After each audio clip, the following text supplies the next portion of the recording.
जलन। ममता बहुत ही सीधी और प्यारी लड़की थी, वहीं सुनील एक सरल और आगे बढ़ने की सोच रखने वाला लड़का। सुनील, बेटा सुनील कहाँ है?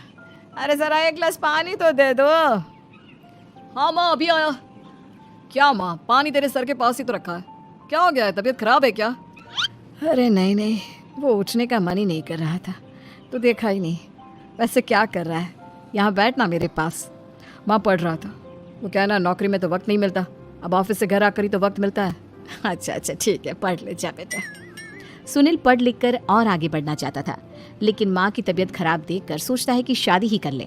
कब तक माँ का ख्याल वो अकेले रख पाएगा? तो एक दिन, माँ ये ममता है, मैंने इससे शादी कर ली है। तुम्हारी तबीयत भी ठीक नहीं रहती, तो मैंने सोचा शादी कर लेता हूँ। घर संभालने वाली और तुम्हें संभालने वाली कोई आ जाएगी तो अच्छा रहेगा। माँ अचानक से सामने बहू देखकर हैरान रह जाती है। ऐसे कैसे बहू आ गई? माँ तू तो जानती है, मैं नौकरी के साथ पढ़ाई कर रहा हूँ, तो कहाँ से इतना पैसा बचा पाता कि धूमधाम से शादी करता। वैसे भी माँ, लोग तो आकर खाकर निकल जाएंगे, इसलिए बस वैसे ही। माँ जी, मैं आपका ख्याल रखूंगी। वैसे भी ये आगे की पढ़ाई कर रहे हैं, अच्छा कुछ कर गए तो सबके दिन फिर से अच्छे आ जाएंगे। सास को ममता की बात ठीक तो लगती है, लेकिन मन में कहीं ना कहीं लगता है कि कहीं बहू बेटे को लेकर फुर्र ना हो जाए। और फिर तो वो रह जाएगी अकेली।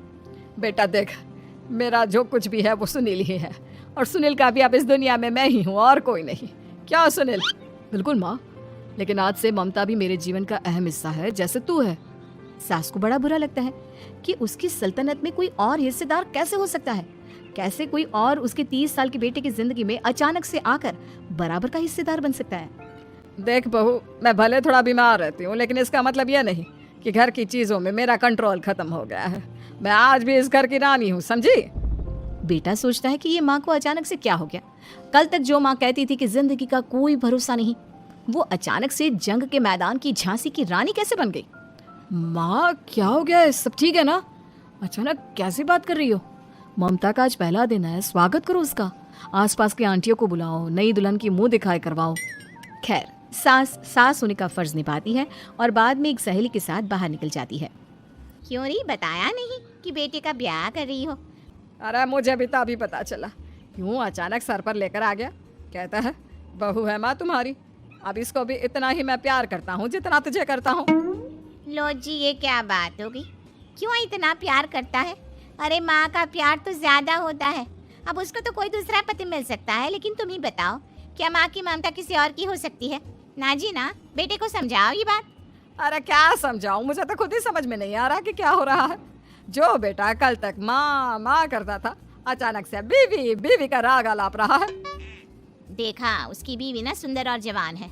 सुंदरता के आगे तो एक से एक नहीं टिके, तो तेरा बेटा किस खेत की मूली है? सास को भी समझ में आ जाता है कि बहू की सुंदरता के आगे माँ का प्यार किसी काम का नहीं।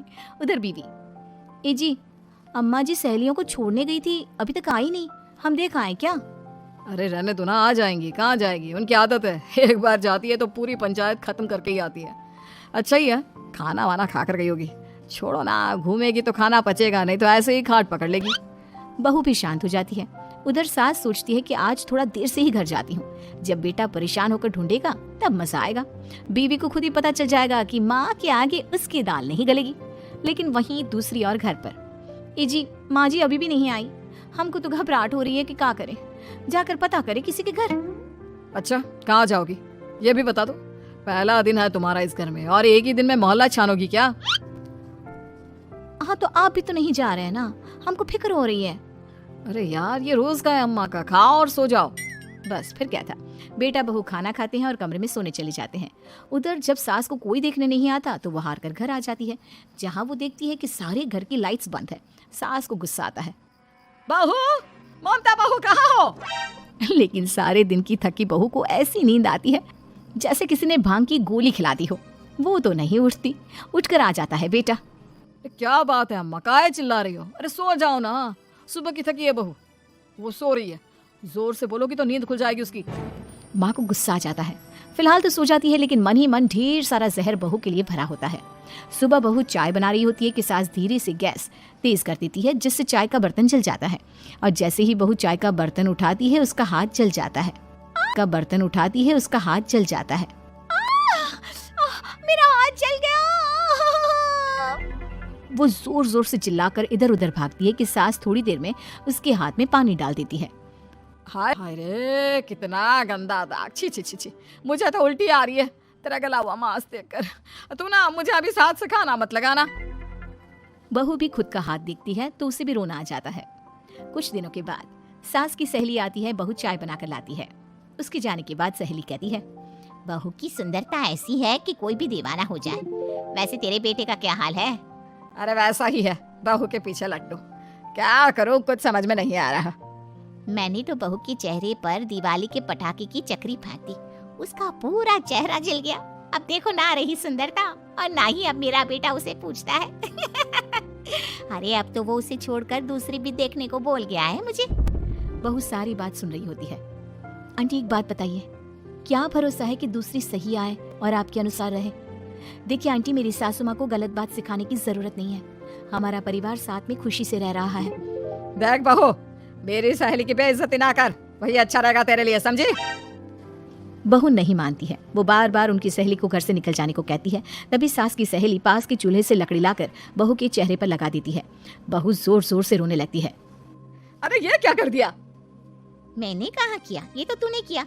तू ही नहीं चाहती थी कि बहू बेटे के साथ रहे, भला मैं क्यों करूंगी?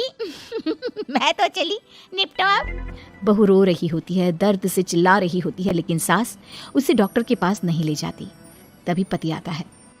क्या हो गया ममता? ये दाग कैसे लगा? तुम कैसे जली? ममता कुछ नहीं कहती, बस दर्द से करा रही होती है। पति माँ की तरफ देखता है। हो ना हो माँ, ये पक्का आपका काम है। आप ही ममता से जला करती थी ना। देखना माँ, अब पुलिस आएगी, केस बनेगा, लेकिन पहले मैं ममता को अस्पताल लेकर जा रहा हूँ। सभी अस्पताल जाते हैं, जहाँ डॉक्टर ममता की सास से कहते हैं, आपने तो नहीं जलाया ना बहू को? ना ना डॉक्टर साहब, कैसी बात करते हैं? हम क्या जलाएंगे अपनी बहू को? डॉक्टर ममता के पति से पूछते हैं। देखिए, क्योंकि ये ससुराल में जली है तो मामला पुलिस का बनता है, तो आप पहले पुलिस को बुलाइए, तभी इलाज पूरा होगा। सास डर जाती है कि अब तो बच्ची जिंदगी जेल में ही रहना होगा। रहने दीजिए ना, पुलिस को क्यों बुलाना? सारी हंसी खत्म हो जाएगी जब पुलिस के डंडे पड़ेंगे। बहू को जलाना भले ही बहुत आसान हो, लेकिन उसके बाद सारी जिंदगी जेल की हवा खाना। सास डर जाती है। पुलिस आती है। पास लेटी दर्द से करा रही ममता स्टेटमेंट देती है। तो क्या हुआ था? कैसे जली आप?